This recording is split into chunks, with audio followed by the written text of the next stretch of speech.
capital, and during COVID as well, the takeaway sales were soaring.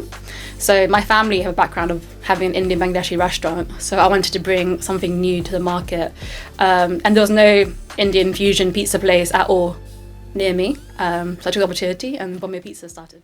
So Anisa, it's a pleasure to have you on the platform. You are the runner-up of the Apprentice 2025, and you have a very successful chain, Bombay Pizza, which we'll touch on later in the interview. So thank you so much for coming on. No, thank you for having me. I'm excited to be on this podcast. So you are a 27-year-old graduate from LSE. So please just tell us a bit about what sparked your entrepreneurial drive and how you created Bombay Pizza. Yeah, so I'd say from a young age, I always knew that I wanted to have a business in some form. But because I was always really academic in school, the natural path was always going to be corporate for me, because it's got good grades, go to good uni, naturally get a high paying corporate job. And then what actually happened was it was COVID, and my corporate job, because I was actually on a scholarship program, so I had a guaranteed job in a big tech consulting firm, but then they delayed me a year. And I had another passion, which was to live in Japan. And I actually applied for a job, got the job, and they also delayed me for a whole year. So then I found myself in a position where technically I'm employed. I've got 2 jobs waiting for me, but I couldn't start it because of COVID. So as I said, I always wanted to have a business. So I thought this is the perfect time. I've graduated, I've got the time. I saved up enough money during my internships, stuff like that, to do the initial capital. And during COVID as well, the takeaway sales were soaring. So my family have a background of having an Indian Bangladeshi restaurant, so I wanted to bring something new to the market, and there was no Indian fusion pizza place at all near me, so I took the opportunity and Bombay Pizza started. Wow. And starting a business in a pandemic is not easy. Mm-hmm. So why did you decide, particularly during the pandemic, to start Bombay Pizza and not when the pandemic and restrictions were? Mm-hmm. I think it was all about timing, because as I said, I wasn't going to bother applying to another job once I got 2 jobs. So it was more so what I do in my free time. And I'm someone who can't just sit around and just chill for a bit. I always want something to do. And actually pandemic was the best time because takeaway sales were soaring because people were indoors, they couldn't go out to restaurants. It was a massive boom at the time. So I wanted a slice of the action. And that's why I started a pizza business during that time. Wow. Bombay Pizza is a massive business now. Well, it's becoming quite big and it's selling out and expanding quickly. So just please tell me, why did you decide to come up with the whole concept for Bombay Pizza? How did you do it? Mm-hmm. And why do you think it's so popular? Yeah, so for me, when I started off the pizza business, I had a different brand that wasn't Bombay Pizza. It was just the basic Italian pizzas where you can get everywhere. And then I put the chicken tikka from my family restaurant onto a pizza and just called it the chicken tikka pizza. And that was the number 1 bestseller of that brand. And then I saw there's a good business case here, right? So why were people ordering from me? 1, the flavors were great, but also because of the freshness of the ingredients. And I knew that I had a competitive advantage because, my family's been doing Indian Bangladeshi food for 50 years now. I knew I could provide, a good pizza. So what started with just a chicken tikka pizza became a whole brand of Bombay Pizza. So then I put chicken jalfrezi, keema, paneer, and really just honed in and focused on the fusion market. And I find that a lot of pizza places, they do fusion, but it'd be a side thought. Just this is our one chicken tikka pizza that we have. Whereas for me, it was important to really to focus in and hone in on the ingredients and hone in on the marketing for it. And I think that's why we've been able to be successful, because as I said, there are other fusion pizza places, but no one has the same brand that we have or the same unique toppings that we have for all of our pizzas. And I think that's what makes us special. And a really interesting thing about you is that you played a sport called Kabaddi. Mm-hmm. Am I pronouncing it right? Yeah, kind of. I got the Kabaddi, but yeah. So please tell me about how you got into this sport, and you also went on to represent Team England. So just tell me all about that. Mm-hmm. So I started during an LSE. So during the first year, you have the give it a go sessions, right? And I used to play netball and I did boxing as well. And then in the netball give it a go session, the current women's captain for Kabaddi was there. And then she like kept asking me, oh, you should come try it out. And I was just like, no, it seems a bit weird. Like I wasn't naturally interested in playing the sport. And I actually never heard of it up until that point, even though it actually is the national sport of Bangladesh, which is where I'm from, like ethnically. But I never heard about it. And then I went to give it a go session and I became obsessed. And then when I become obsessed with something really passionate, I really give it my all. So the first year I was complete fresher. And then by the second year I became the women's captain. And then the third year, I became the club captain. And that's the year I got into the England team as well. So there was tryouts for like the World Cup for Kabaddi. And I tried out and I got into the England team. And then since then, I played internationally in like Cyprus and Poland.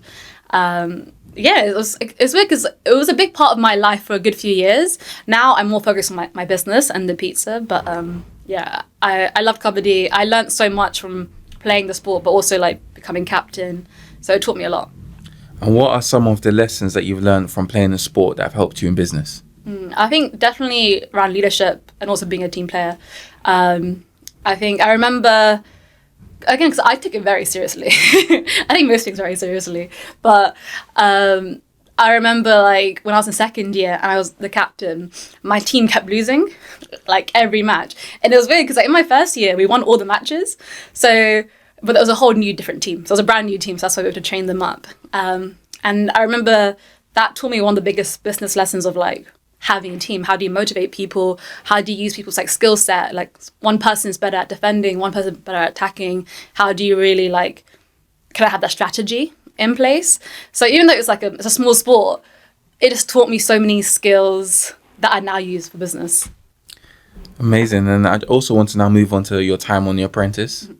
So you are known for being on The Apprentice. Please tell us a bit about what the audition process was like and how you got through that stage onto the show. Yeah, so I applied like everyone else on the online application form. I remember I actually applied the day before the deadline. And again, I put a lot of effort into everything I do. So I remember like I spent hours and hours perfecting the online application, and then you get invited to an in-person interview round. And I remember thinking before I walked in that like, I've got this. Like I'm gonna be on the show. Like I was really like confident before I walked in. And then I walk in and all I see is like hundreds upon hundreds of people in like suits. And especially because I wore like a pink shirt, thinking, I'll stand out. All the girls were wearing pink in like some form. And that day, it was such a long day. So you have like multiple different rounds. So obviously ask you why you want to be on the show, about your business, and just kind of see how you are for like TV. And then when you pass around, you go up a level. I knew I was doing well because after every round they press like the up button in the elevator, and I was there until I think my arrival time was 11 a.m. and then I was there until midnight. And then I remember the producer, because I was literally the last person that they got the final round for, which is in front of the cameras, and the producer was like apologizing to me, like, I'm so sorry, like you had to wait so long, and I remember saying to her, don't worry, you saved the best for last. Let's go. And it was funny because once I got onto the show later on, there were other rounds. So after that, there's another like 3 or 4 rounds. But when I got onto the show, that producer came up to me and she was like, I remembered you because like, you were so confident. But then also I was able to maintain that energy. Even though I was the last person there, I still like gave it my best. And how did you find the whole experience of being on The Apprentice, being in front of the cameras? How did you kind of deal with that? Yeah, I would say, obviously overall it's a great experience. In terms of what I got out of the show, it was amazing. Like the marketing I got for my business is something like you can't even buy it. So it was such a great opportunity in that way. In terms of the actual filming of the show, I think it was difficult in the sense of, you wake up at 2 a.m., 3 a.m., 4 a.m., you don't know the time, you're away from your family and friends. I think the actual hardest part for me was kind of being around these strangers, because as you know, all the candidates, very different personalities, like everyone comes from a different walk in life, and you're sort of forced to be together, right? So obviously you're doing the tasks together, then you go home together, and then you wake up and you see them, so it's very intense. And I think that's a part that I struggled more with. So I enjoyed doing the tasks, like I enjoy like getting down to business, that side of it. And then I think the wait from filming to finding out, like, and having the show come out, that was quite long. That was hard as well. And then I think like ever since the final, it's just been like this roller coaster ride. And an incredible thing about you is that during your time on the show, you remained true to your Bengali heritage. You didn't compromise it in any way. How did you find the strength to be your authentic self on the show? Yeah, I think it's important in life in general, not just to be on TV, like to have that self-confidence. And I think that's what I bring into like my business, or no matter what I do, whether I play Kabaddi or like going traveling abroad, whatever, like it's important to be true to yourself. And I think that's something I developed, especially in my early 20s. I think when you're a teenager, you don't know who you are. But because I did so many different things in my life, like obviously I started my business, but I also lived abroad. I played sports, all these things. I feel like I found naturally true self of who I am. And that's something I'm proud of. You know, like I'm proud to be Bangladeshi, proud to be British. I'm proud of what I've achieved and like who I am. And I think that's the level of confidence that I needed to do well on the show. Like if you ever like have to fake yourself for the cameras or fake kind of who you are, it always crumble, right? It's very hard to keep up a mask. It's better just to be true to yourself. And even just touching upon that just a little bit more, as a Bengali entrepreneur yourself, do you feel like a responsibility or a weight to kind of pave the way for those who are following after you? Yeah, I think definitely. I think especially being like female Bangladeshi as well. So I think a statistic that actually Bangladeshis are the most entrepreneurial in the UK, which like sounds great. But if you think about it, it's still 99% male. So it tends to be Bangladeshis, we own businesses, especially restaurants and takeaways. But being a female, I definitely found it hard, especially in the beginning.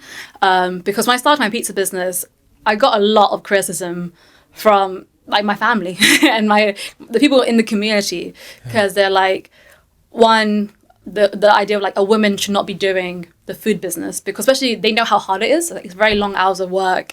And then two, because I was so like well educated, they really struggled to understand why I would choose to go down this route.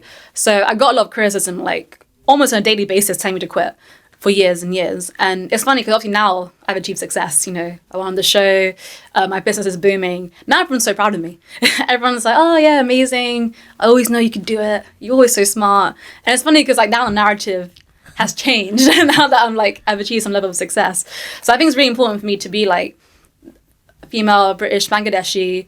You know, I want to be able to show people that they can like achieve their dreams. Like if you put your mind to it, like if I can do it, you can do it too. And I hope that people can see themselves in me as well. I just want to touch upon the point of criticism.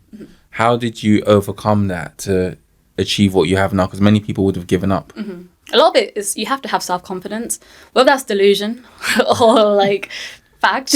You have to have it. And I think for me, it's how you take it, right? So if someone criticizes you, you can either take it as a fact, like, yeah, they're right. I am rubbish. I can't do this. Or you take it as like, no, I'm going to prove you wrong, sort of thing. Like you have to have, for me, like, I had that self-confidence where I know no matter what I do in life, I will be successful. And that's something I've had with me, not just in business. Like I said, like I moved abroad, like I moved to Japan by myself. Everyone told me not to. They were like, oh, it's too dangerous, But like I knew I'll be fine. And I was fine. I had like best year of my life. Or like even like playing Kabaddi, when I did it in freshers, my family was so against it because they were like, it's a contact sport, you'll get injured. Again, women don't play Kabaddi, it's a man's sport, And then I got to the England team. And then my family were just like, oh, you know, well done. You're so proud of you. So I think that's something that when someone gives me criticism, the way I always respond is in positivity and self-confidence. That's amazing. And during your time on The Apprentice, what were some of your toughest moments on the show? There were many. I think it was once my team kept losing, because obviously I have a lot of self-confidence, right? I went for PM the first two tasks, like clearly I have self-confidence. But like naturally for anyone, if your team keeps losing, it does have somewhat of an impact on you.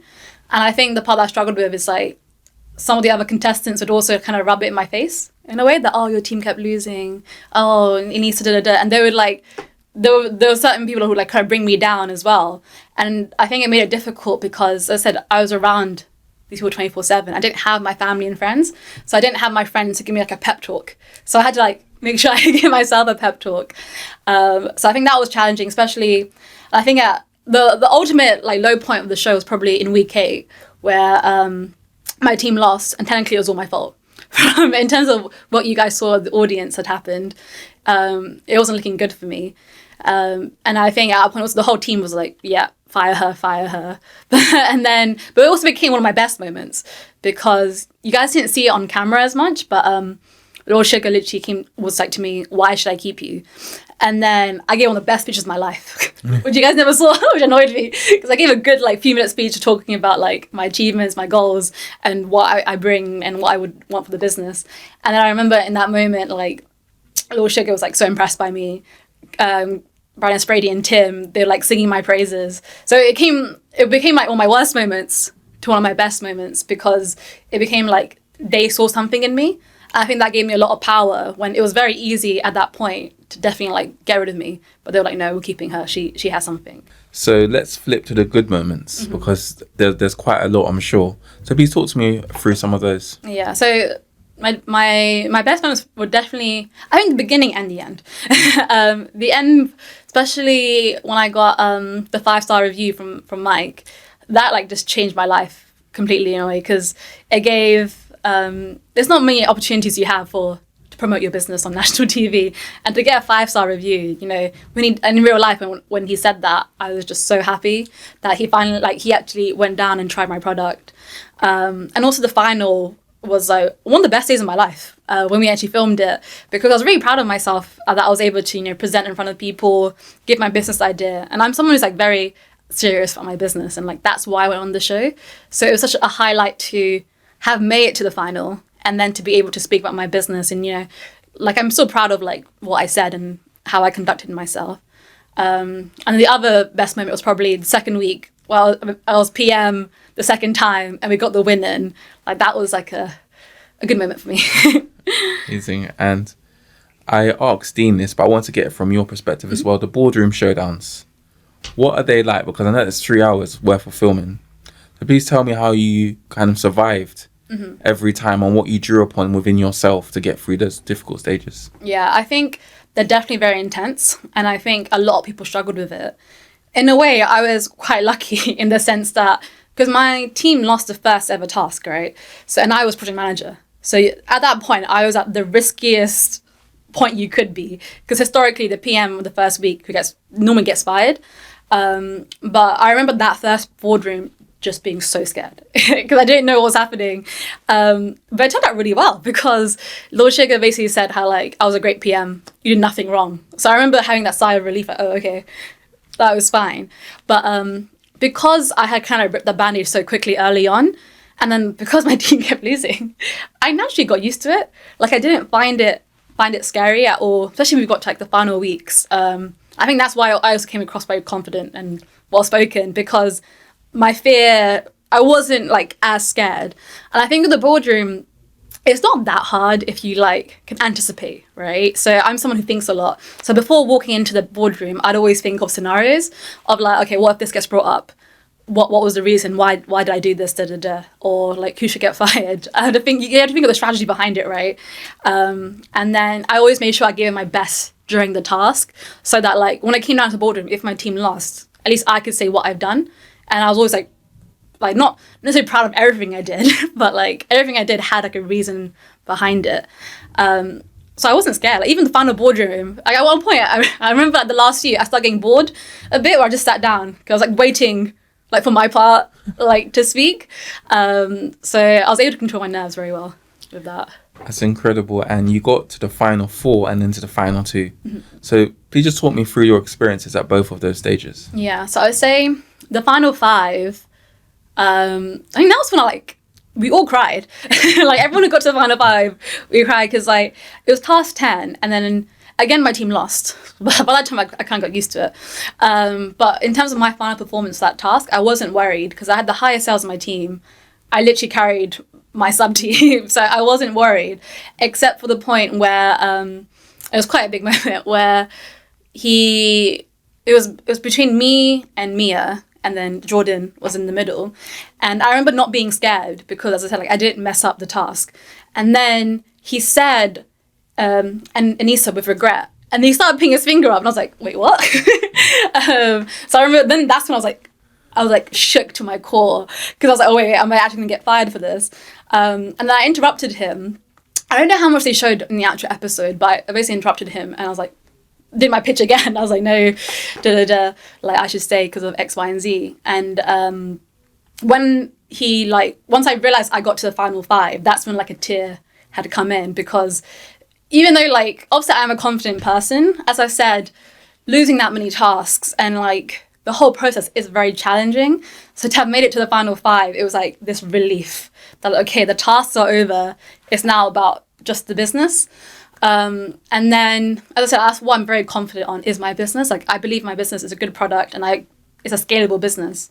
Then when it came to the interviews, I was nervous, but also confident again, because it's just about your business and who you are. And as I said, that I've got the self-confidence for that. So getting into the final 2, obviously I was like so happy. But I don't know, like as I said, I had that confidence going through it. And also, like, when you got to the final, please just talk to me about what was it like for you? How did you kind of, navigate through the experience? And also, I was reading your interview with Yahoo News, where it said for about a year you actually thought you'd won. Yeah. So please talk to me about all of that. Yeah, so I think in terms of filming of the final, again, I keep saying, I was confident. Like, I delivered a good pitch. I got really good feedback on everything. And I kind of kept that energy throughout. And I remember that final boardroom that was between, obviously, me and Dean. I spoke very well, like, in the actual boardroom. And again, there's so much that you guys didn't see in the audience. So, like, that was, like, hours long, right? And you only see the last kind of 10 minutes of it or whatever. So I remember feeling very confident at that point because I pitched my business well. They liked it. I didn't have a business partner. I sort of answered all their questions and I was quite like eloquent with it. So I think that's why I was confident. And there were other reasons as well I wouldn't go into, but like, so I was basically confident that, like, obviously I didn't know for certain at that point if I won or not. Like, it could have gone either way because there's 2 endings, right? There's an ending where Dean wins and there's an ending where I win, and that's both shot. And they essentially just keep it for like, depending on who he chooses later on, the show, that episode, right? And then the year after the show, I've kept in contact with Lord Sugar. I still have contact with Lord Sugar. Like, we still email. And so basically I thought I won, right? I genuinely thought I won for the whole year. And then I only found out a week before everyone else found out. And it was the backstage of You're Hired. And honestly, I was like devastated. Like, when I found out, it was quite a dramatic moment for me, I guess. And then, because I was very upset, but then I had to go on stage and then film the You're Hired that you guys see. But the good thing was, like, the business completely took off. So, like, even though I was upset that I didn't win, I had bigger fish to fry in terms of dealing with the business. And for me, I guess I'm just taking it as an opportunity to do the best I can, like, I got this platform from the show. I want to maintain it and, grow the business out as much as I can. And even though you didn't win the show, Lord Sugar made a promise to you. Please, can you just tell me a bit about what his promise was to you? Yeah, well, he said that maybe like later down the line he'll invest. So we've kept in contact and we have potential meetings coming up. But I think it's more important for me to sort of judge, because as I said, the business is grown 1,000%. So it's not the same business that I was on before the show. And, we have our main location in Wellington, but we have 3 more delivery kitchens and we actually have 10 coming in the next month. So we're growing very rapidly, and that's all without any investment. I sort of bootstrapped the business, whereas all the profits we made just after the show, I've reinvested everything back, and I'm happy to keep reinvesting in myself. So obviously, I still have a lot of respect for Lord Sugar, and he can give me like good advice and stuff like that. But in terms of the business, we're at a good point. That's great. And one thing that I'd also like to just talk to you about is following on from The Apprentice. I know that you've talked about the exposure that it's given you, but please could you touch a bit more upon that? So how did it cause your business to become what it is now? Mm-hmm. And how has it helped you? And what opportunities has it opened to you? Yeah, I would say it was definitely after the interviews, getting the 5-star review. Because like I actually remember before the show came out, I thought I was going to like boom, straight away. Like episode 1 will come out and everyone's going to come running to Bombay Pizza. It wasn't like that. So the business grew by like 10-20% while the show was going on. And then it was only after the 5-star review comment that like it just took off. And it was great in the sense of like we had queues at the door, but like every day for 2 months. That's what's insane, because I remember when it first happened, like, I was so shocked because like I actually didn't know what to do. Like nothing really prepares you for having like that big of a surge, right? And I only had a few staff. We had like 1 oven. We couldn't do it. Like the wait times were 2 to 3 hours. And I made a video, like a public, like, hey guys, struggling here. But then people kept coming, and then it was a great time in terms of, you know, business success.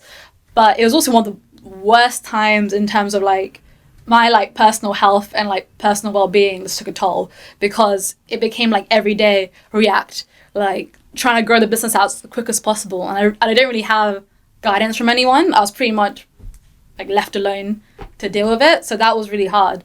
But what I was able to do is essentially all the profits we made from having that many people come to my business has allowed me to reinvest and really grow it out.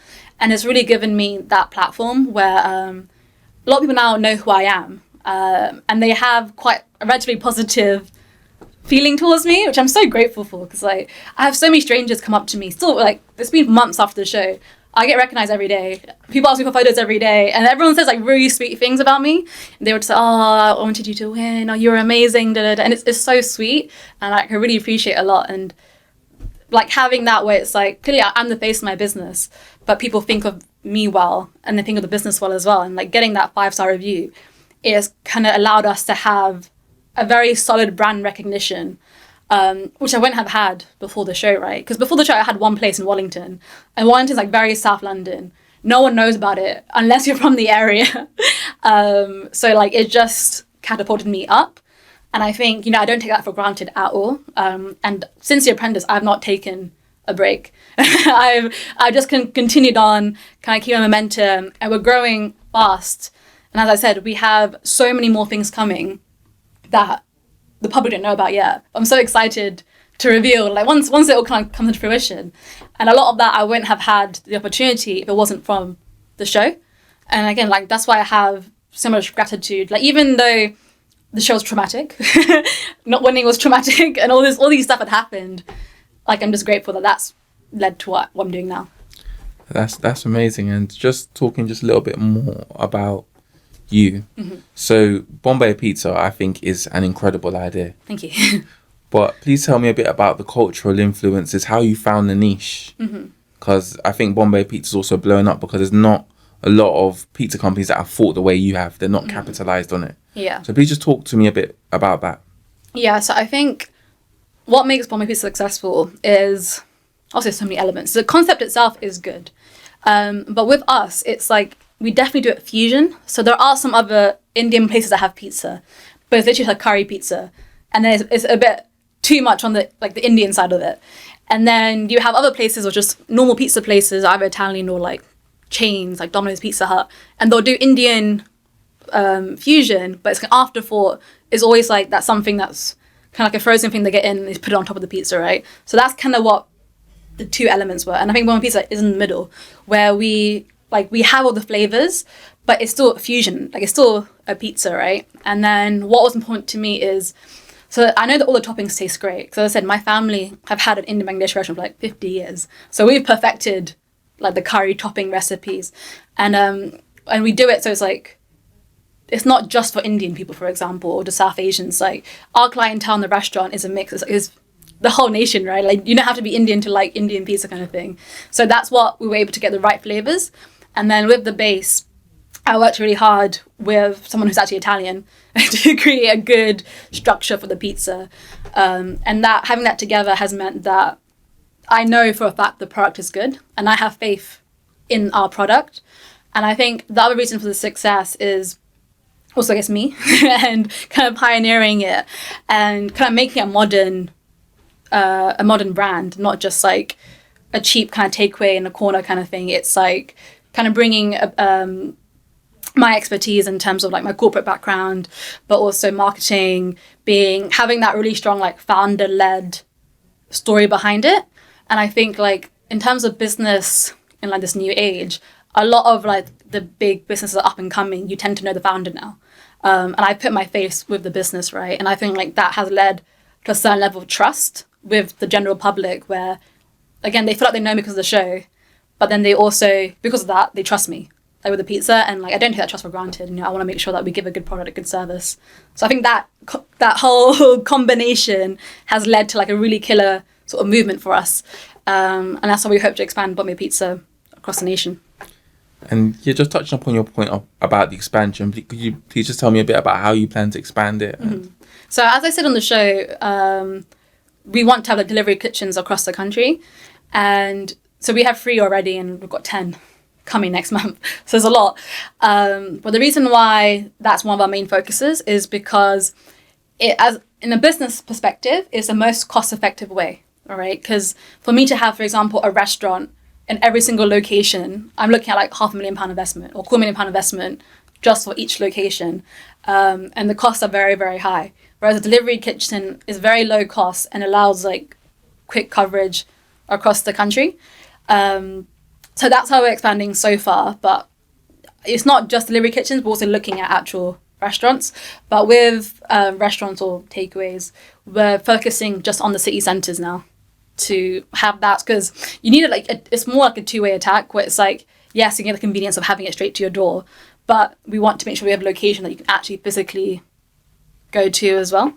So that's our current expansion plan. Oh, and we also have the by post. So I also do nationwide shipping of the pizzas. So we still make the pizzas in the restaurant and then we send it out just for you to cook at home. And because we send it out with like ice gels and next day prior to delivery, if you cook it that day, it tastes pretty much the same as if you came to the restaurant.